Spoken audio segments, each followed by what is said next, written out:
Looking to reset your Microsoft Surface Laptop 5? This tutorial explains how to restore Windows to factory settings, erase your data securely, and reinstall the operating system using the built-in recovery options.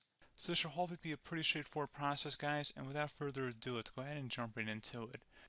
It's supposed to not delete your personal files. I strongly suggest that you create a backup of any important files or documents before you proceed, because even though it might say that it's going to save your personal files, there's no guarantees that it will, so just keep that in mind, and we're going to go ahead and jump right into it. So we're going to go ahead and start by right-clicking on the Windows Start menu, and we're going to select Settings. You want to select System, and then on the right side, scroll down until you get to Recovery. Reset Advanced Startup Previous Version of Windows. Go ahead and open that up. So we're going to start by going underneath Recovery Options, reset this PC. Choose to keep or remove your personal files, then reinstall Windows. Go ahead and select Reset PC. Underneath Choose an option, Keep My Files removes apps and settings but keeps your personal files. Now, like I said, there's no guarantee, but you still want to create a backup, but we are going to select that for today's tutorial here.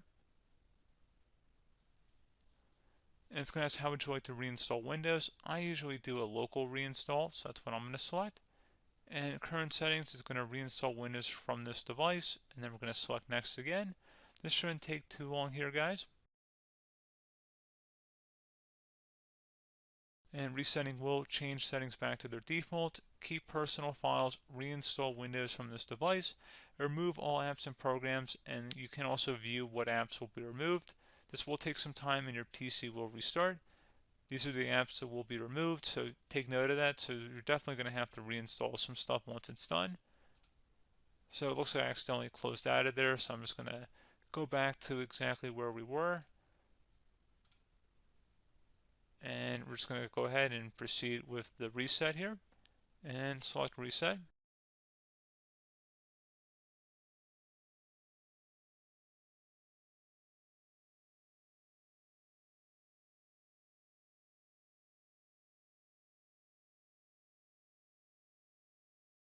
And you can go ahead and install your applications, your programs, whatnot, create new user accounts, but Windows 11 has been reinstalled, a clean factory install. So pretty straightforward process. Now, if you did what I did and created a local user account, your Ethernet cable, or if you turned off your router, you're going to have to go ahead and turn that back on, and then connect to your Wi-Fi network or Ethernet connection, whatever is your situation. But pretty straightforward process, guys. Do hope I was able to help you out, and I do look forward to catching you all in the next tutorial. Goodbye.